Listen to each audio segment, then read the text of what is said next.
special presentation of CNN Newsstand. People Profiles. Welcome to Newsstand. I'm Willow Bay. Tonight we'll enter the world of a man who made us rethink our ABCs, 1, 2, 3s, and our feelings about frogs and pigs. A man who introduced us to a whole new circle of friends.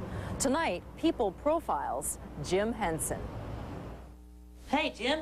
Oh, hi there, Big Bird. Have a nacho?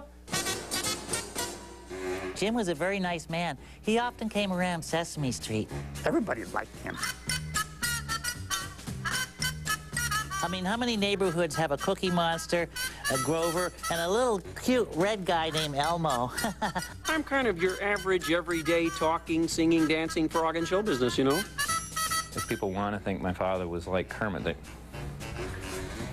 pretty darn close. He was just incredibly talented, but so gentle. All of the characters that he created also had gentleness that he had, except for his speaking. The thing I really loved about him is he really was a visionary. He was amazing. I think people don't today understand how groundbreaking the Muppets were. It's not that easy being green. He had no idea how sick he was. Each day the color of the leaves. His death was so shocking. It was just completely shocking. Jim was a very special, remarkable man whose vision and compassion and humanity touched us all. He had no limits to his imagination. I sure wish he was still around. We could use a little bit more wild, amazing stuff these days. And I think it's what I want to be.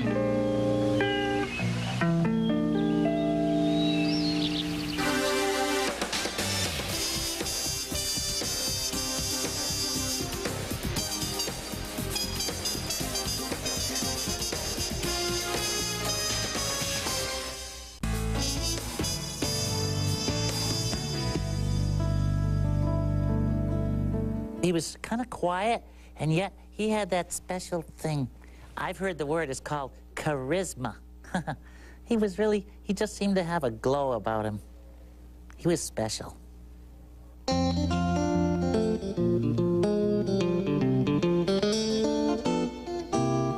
James Maury Henson was born in Greenville, Mississippi on September 24th, 1936, to Paul and Betty Henson. Jimmy, as he was called by his family, was the second of 2 sons. He spent his early years in a small town called Leland, just a dozen miles from the Mississippi River. His father was with the agriculture department at the agricultural station in Leland, Mississippi, which is right next to Greenville. And that area is there's a lot of blues and southern literature. And I think that Jim had a feeling for the Delta. And I think a lot of the things about Kermit and the things the way he would talk and all reflect a lot of the time that he spent on the creek, in Deer Creek. Jimmy and his brother Paul were raised as Christian Scientists who don't believe in traditional medicine. The boys seemed to enjoy a typical small-town American childhood, but Paul was especially shy, and their mom felt she needed to give him a little extra attention. When Jimmy was left alone, he sought out the company of his maternal grandmother, who was known simply as Dear. She was always wonderful to be around for young people. She enjoyed young people's thoughts and creativity, and she always was an inspiration for Jim. Dear was a voracious reader. She was also an artist and quilt maker, and she encouraged Jimmy to use his imagination. I'll get you, my pretty, and your little dog, too. Jimmy discovered the movies, and his imagination was ignited by the first movie he ever saw, The Wizard of Oz. He also discovered radio, which was still in its golden age. He loved the radio comedians, especially ventriloquist Edgar Bergen and his famous dummies, Charlie McCarthy and Mortimer Snerd. Well, Mortimer, greetings and salutations. He would say that my father was his first inspiration in terms of creating a character, writing for that character, and not writing down to a character.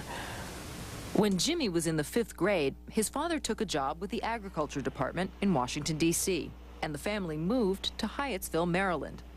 It was there that Jimmy discovered television, and he fell in love with it. The television age was new. In 1946, right after World War II, there were 7,000 television sets in the United States. 1 year later, the television audience had grown to 1 million.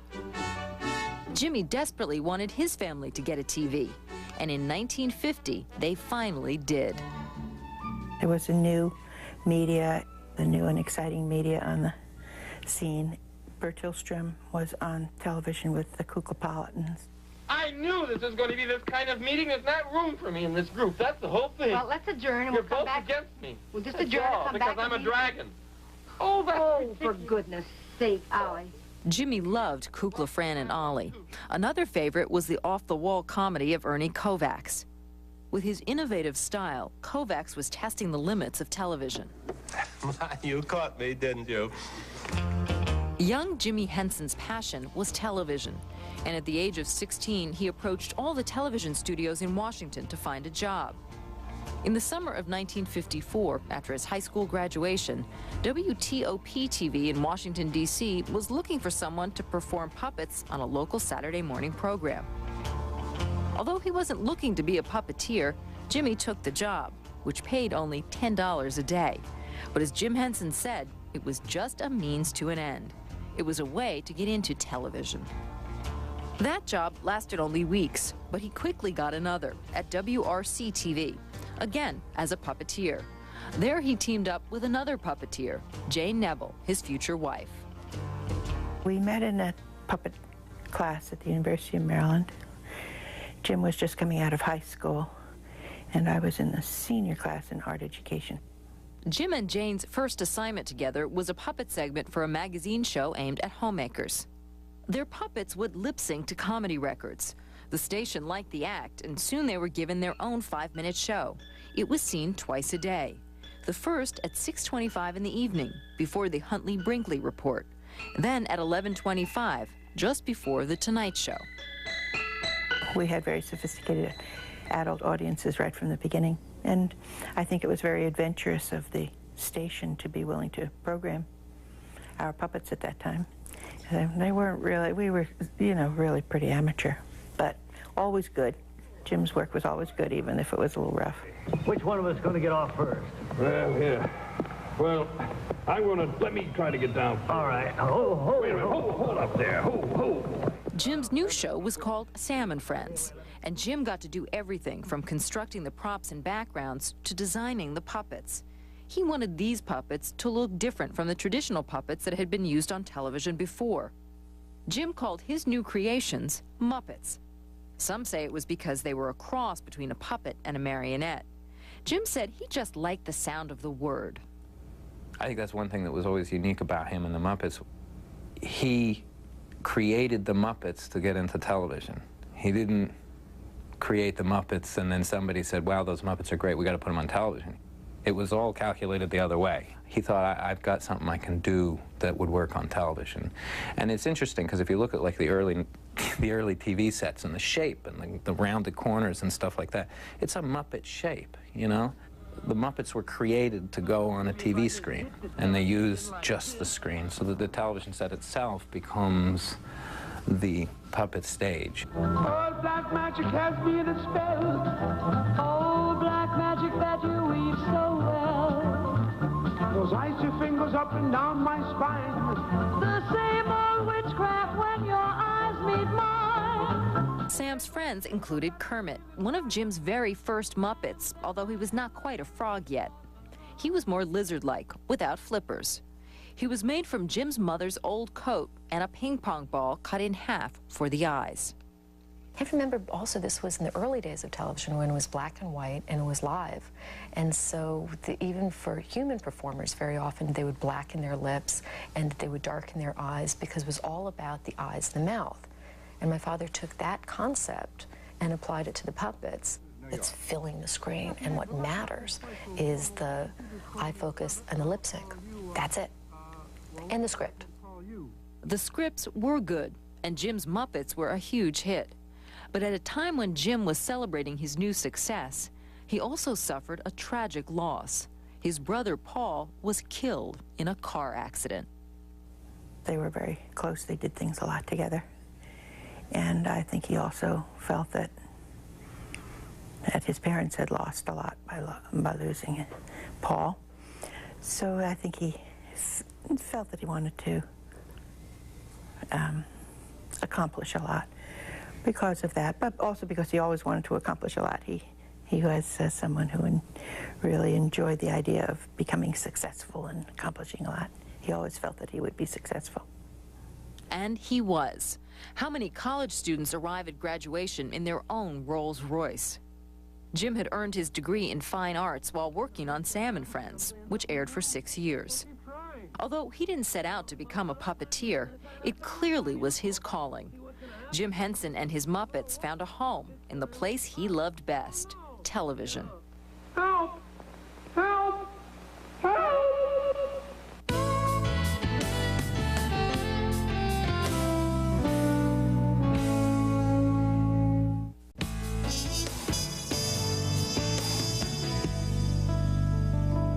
You're obsessed about this Jim Henson thing, aren't you?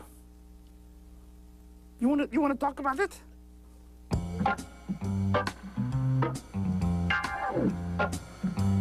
Look down underneath you. There's a man down there. That's a puppeteer. Jim Henson and his unique Muppets had become an act.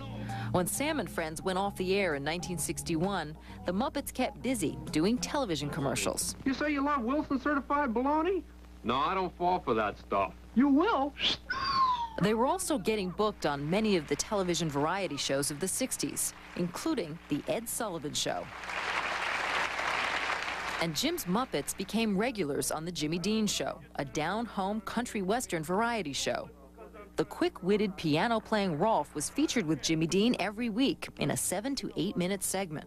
You are a real good friend. You can always count on me, Jimmy. Rolf was performed by Jim Henson, but since the Muppets were no longer lip-syncing to records, Jim had to learn to interact in character with a live performer. Just a perfect friendship. Ralph always was relaxed, happy, everything was okay, you know, and he loved to play the piano, but if it went wrong, then it was okay, you know, and I think that was largely, you know, my father. That's what he would try to do, you know, that's the way he was.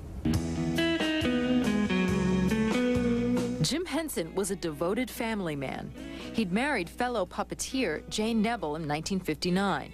Soon, daughters Lisa and Cheryl were born, followed by Brian, John, and then Heather. When Jim's work, including a weekly spot on the Today Show, demanded he be in New York, the whole family came along. When we started having babies, I always worked a little bit, but we very soon knew that we needed more people, and Jim had wanted to bring in other people anyway. Jerry Jewell was brought in first. Jim hired Jerry to replace Jane as a performer. He then became Jim's head writer. It was a very kind of crazy, flying by the seat of your pants kind of time. We would all go off and, you know, carry the stuff across town when you couldn't find cabs, and to the studios and set up and shoot, you know. So we were performing and we were doing everything. Next, Jim hired master puppet builder Don Celine, and then 19-year-old Frank Oz joined the team. I was big game hunting in Africa, fella. Big game hunting? Yes, indeed. What game? Monopoly. That's a big game in Africa, didn't you know that? Ultimately, Frank Oz would become Jim's key performing partner. The magic of their collaboration could be seen with two characters named Ernie and Bert. Yeah, fishy, fishy, fishy. 3 fish, 4 fish, 5 fish. Wow! Ernie, that's terrific. Let me try, okay? Sure. How do I do it? Just make It was just kind of there. It was like playing catch, you know. He would throw, I would catch. I would throw, he would catch. And you can't explain why it feels good. It just does, and it feels right. Yeah, fishy, fishy, fishy, fishy! You cold? We were so opposite. I was more of a and to a degree still am, but as I get older I'm not, a bit more neurotic. Jim was more patient, very playful. Ernie and Bert were created in 1969 for Sesame Street, a new kids show for public television. Sunny day, sweeping the clouds away. When the Children's Television Workshop put together a team of people to create a program for preschoolers, Jim Henson was brought into the mix. Joan Gans Cooney was in charge of the project. I hired 3 producers, 3 very talented producers, all of whom had at one time or another been on Captain Kangaroo, so they really knew children's programming. And they said to me, do you know Jim Henson? And I said, I know his work. And they said, well, why don't we try to get him? And I said, we could get Jim Henson, I mean, because he was the best there was. He came to 1 or 2 of our seminars in the summer of '68. And it was this tall, bearded man with his sort of hippie way of dressing. You would notice him, let me say. And we talked him into it. She plugged, you know, the whole Henson organization in at the very top because it just brought such a sense of fun to the whole project. The last thing we wanted to do is try and implant a camera in a classroom kind of effect. A fireman is a person in your neighborhood. In your neighborhood. I think that playfulness with life and with learning added an enormous dimension to the show that never would have happened without him. Okay, this is near. With Sesame Street, Jim Henson introduced a whole new gang of Muppets. This is fun! C is for cookie, that's good enough for me. Cookie Monster, Oscar the Grouch, and an 8-foot-tall yellow bird all grew out of Jim's fertile imagination. But, like you, I'm not old enough to cross the street by myself. So Jim hired puppeteer Carol Spinney to play Big Bird.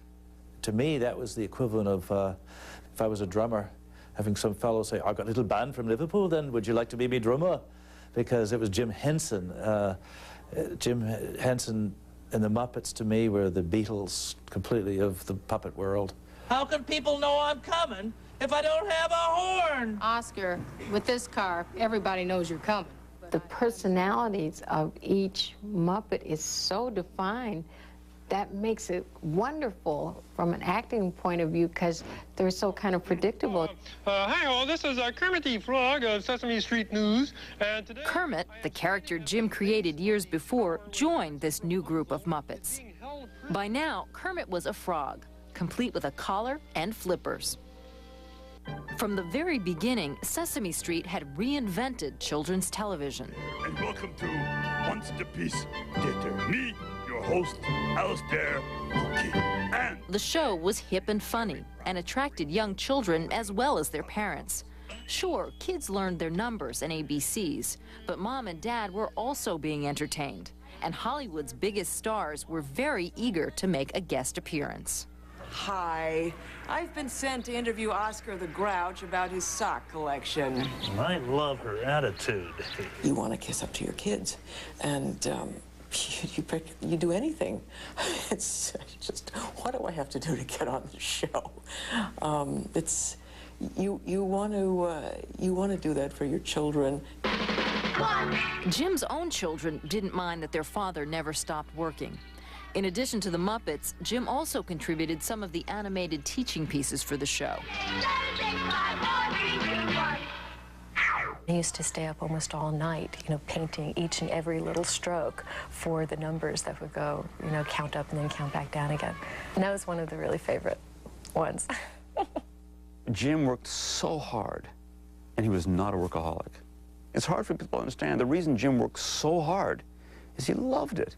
He enjoyed it. He always had such a ball when he was at work, and that was one reason why we used to love to go and visit him. And also, we were always welcome at work. No matter how young we were, we would hang around the shooting studio and in the workshop and even go to meetings and stuff and be playing in a corner, and he was always fine with that.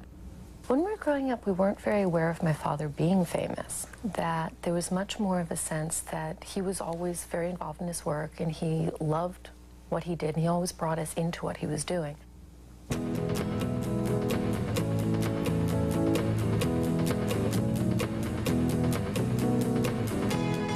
loved to play, and he loved to goof around. So I think we spent a lot of time goofing around as a family. He was also a very gentle and caring father. I remember even when he would work sort of endless hours, he'd pretty much always come home every night at some point to like tuck us in. Whether or not he came home every night to tuck them in, I don't know. He certainly enjoyed being with them when he could. If they remember it as every night, that's nice, isn't it? I don't think it was every night. In 1998, the Muppet family celebrated the 30th anniversary of Sesame Street, a show which could never have achieved such phenomenal success without Jim Henson and his Muppet creations.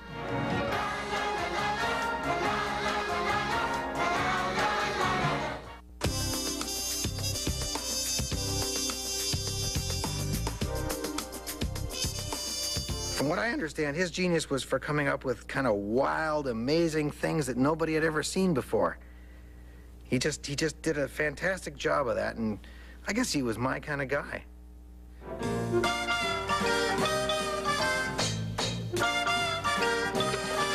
Oh, rubber ducky, you're the one.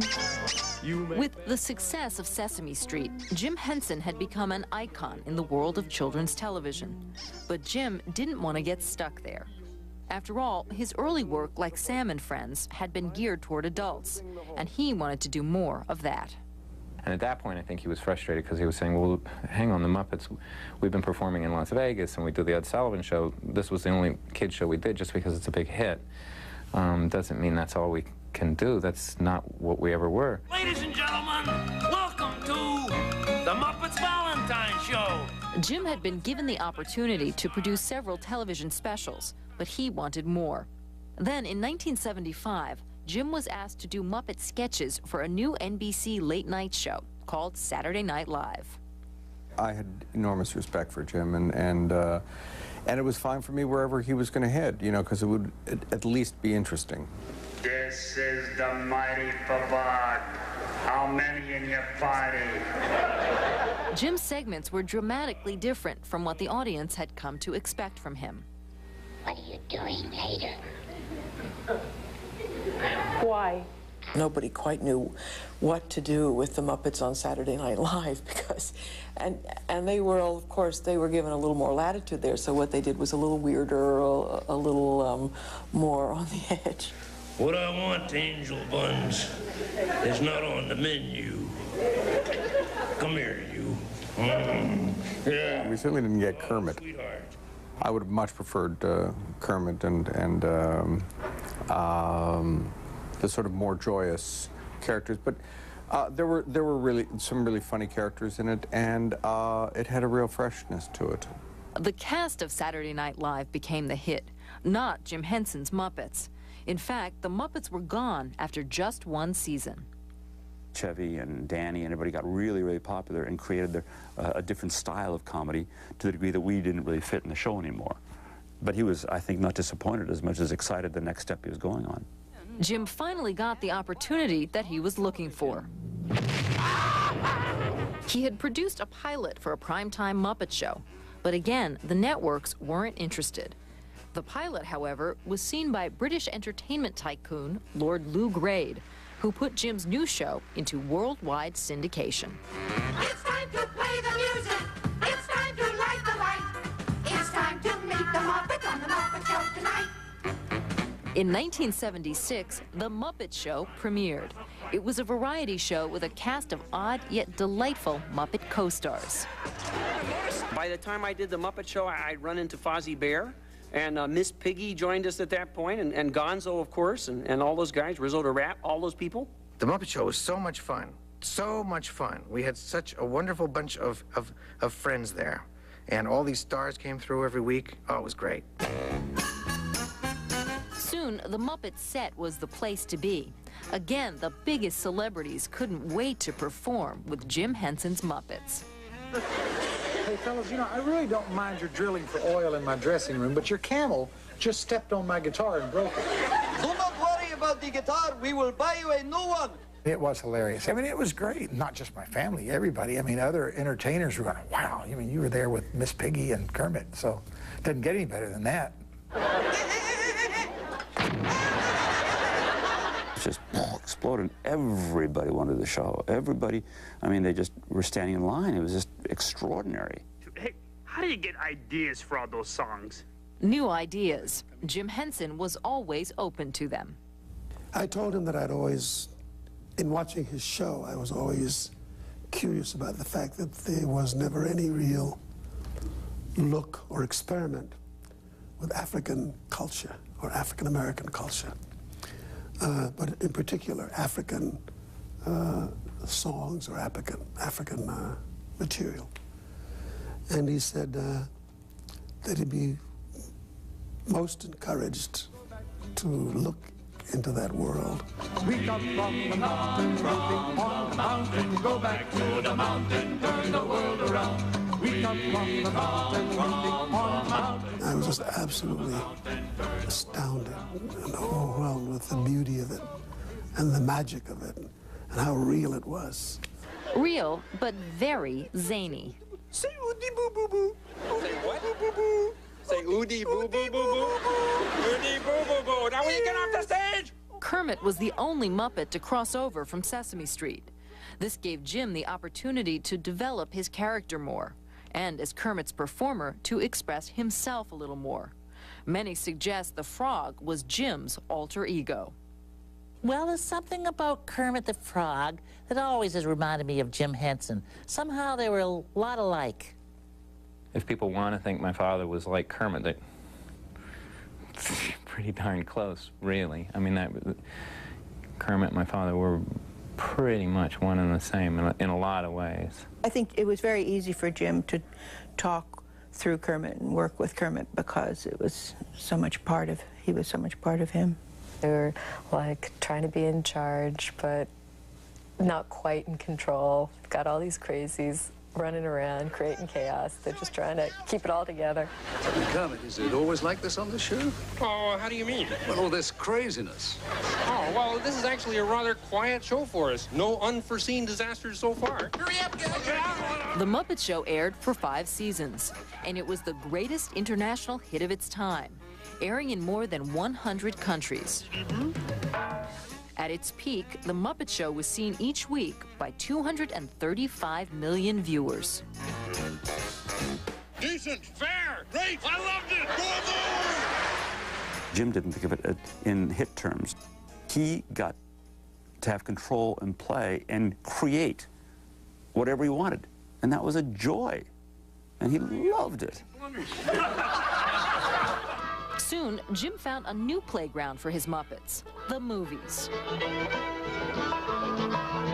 Moving those characters outside into actual locations, into the real universe, you know, was, I think, a first.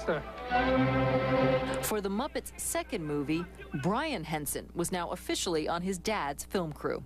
What we did in Great Muppet Caper was we said, okay, now we've seen Kermit on a bicycle. Now let's see how far we can push it. We'll get them doing figure eights, and we'll get them going around in circles around each other. Yes, couldn't we ride side by side? He always pushed the envelope, but he just loved breaking barriers. He just loved breaking barriers.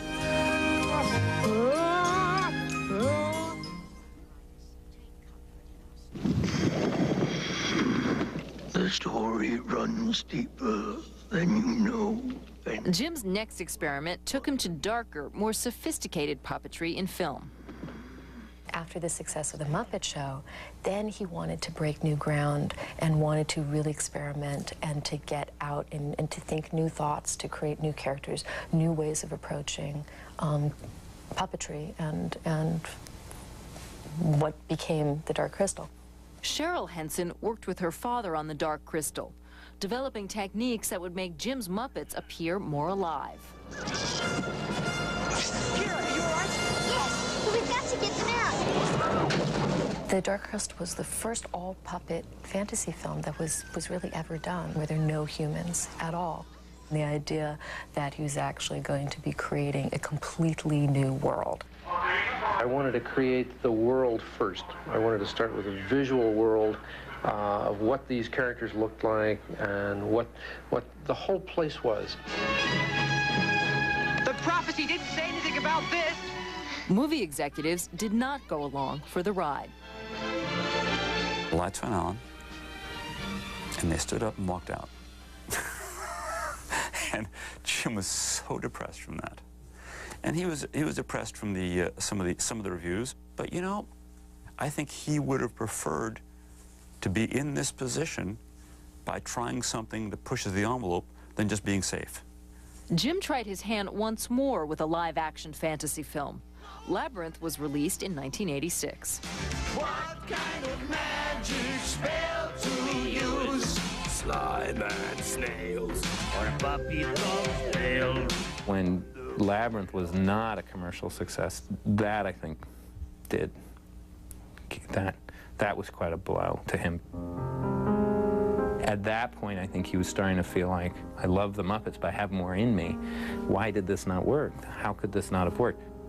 Around that time, Jim and Jane separated after 27 years of marriage. He became deeply introspective and took stock of the world that surrounded him.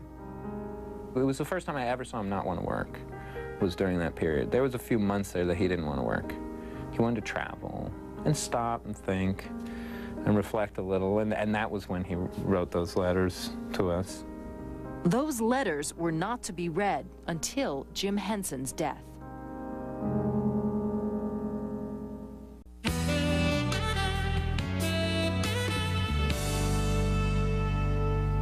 You know, it's funny, he was always around whenever we were working, but I never got to talk to him very much, oddly enough. But, yeah, sure, I used to see him around, and I always get the impression he's still here.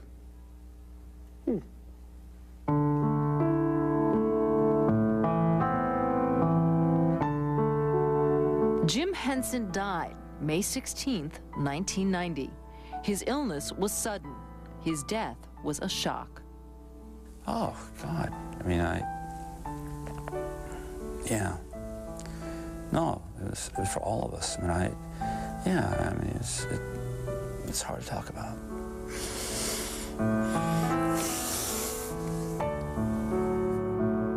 Just 4 days before his death, Jim went with his daughter, Cheryl, to visit his dad in North Carolina. He did get sick while we were down there.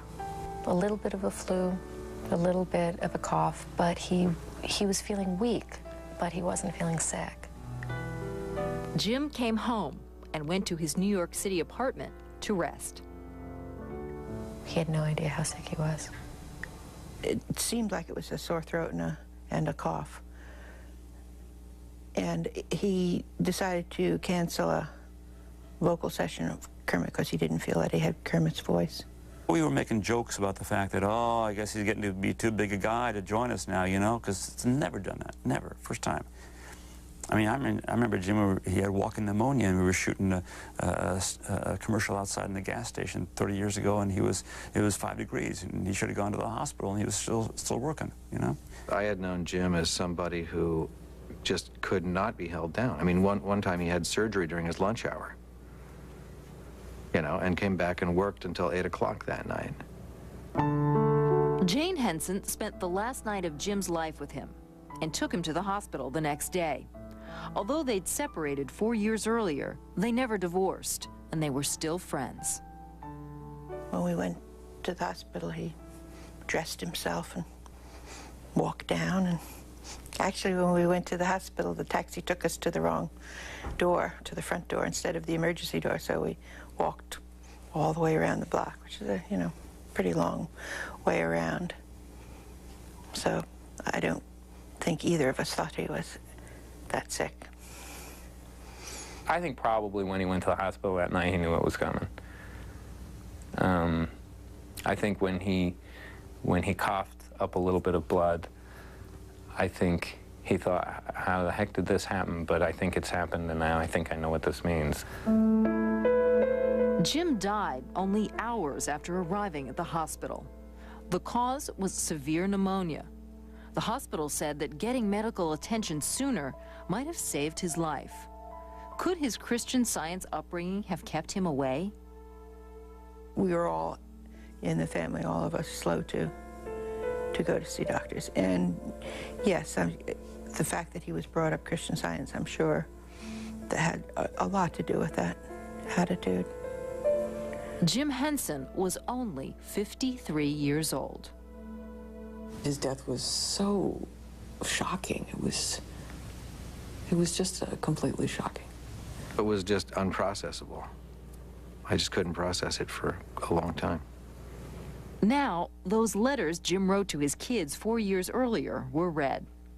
It said to love and to care and to look out for each other and to enjoy life and to look around us, to be aware,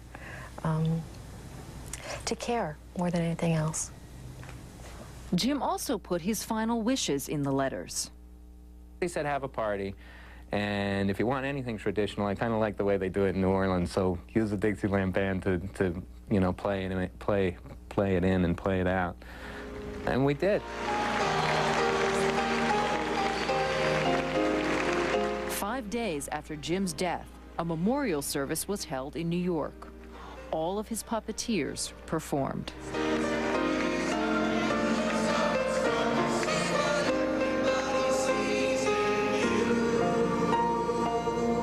They asked me if I would come to the memorial service and sing Kermit the Frog's favorite song, "It's Not Easy Being Green." And so I sang it, even though I'm yellow. It's not that easy being green, having to spend the day the color of the leaves. I was so sad, it was hard to sing and not cry, too, but I made it through. But would Jim Henson's Muppets live on?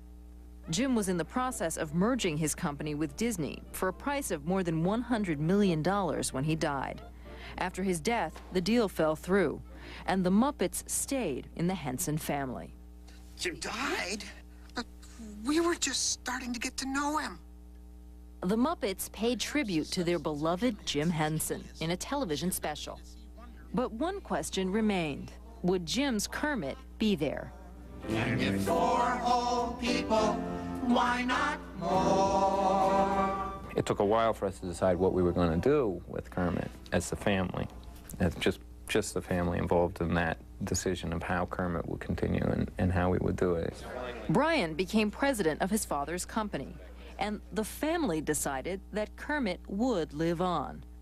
Steve Whitmire, a puppeteer who'd worked with Jim for many years, was chosen to take over the role.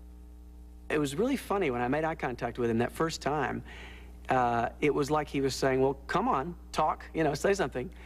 And I just was freaked out. I couldn't do it. So I took the puppet and put it in another room, and I don't think I picked it up for about a month.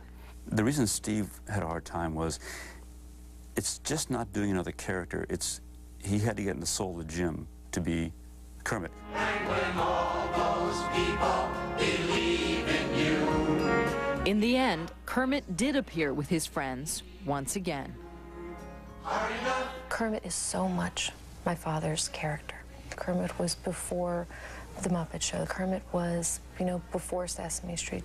Kermit was the first character that my father really allowed to be himself. It was terrific. You guys were great.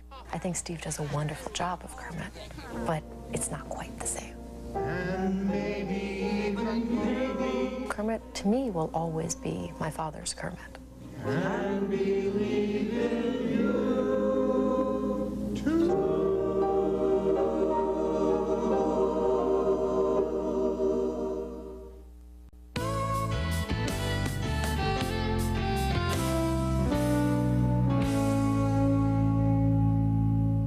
Well, you know, it's funny about being a star. I don't really think of myself as a star. I'm just a very simple frog who's been very fortunate to do some fun stuff with fun people and make people laugh. Sing, sing a song, sing out loud, sing it strong. And my father, the glass was always half full. The world was always wonderful. Not bad. The same image that would depress somebody else was an image that he could delight in. The same circumstance that would frustrate somebody would tickle him. Sing. We've always done things that we liked. You know, we've tried to do a show appealing to ourselves and our own sense of humor, and so it wasn't like we've ever worked particularly for children or for adults. You know, just trying to do good entertainment. Don't worry, Dad, it's... I think Jim did make a contribution to puppetry in that you can approach it and do it in a successful way, that it can really appeal to everyone. Jim, it has something to do with innocence in an era where there ain't much innocence anywhere. He just wanted to do good stuff, really. I think he liked birds. He was always very nice to me. We miss him, the essence of him coming on the set saying, hi, how you doing, what's going on, that kind of thing. I have never met anybody who quite saw the global family as one in quite the same way that Jim did.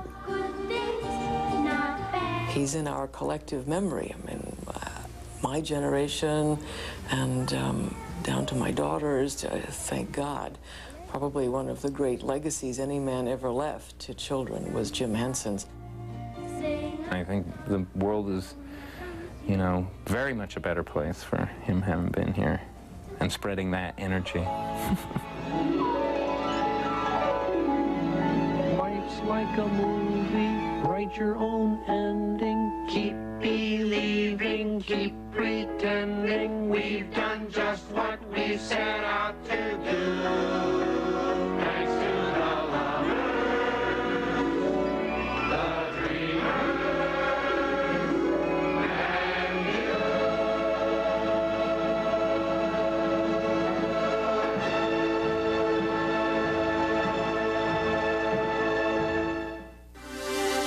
Next week on People Profiles, Cher.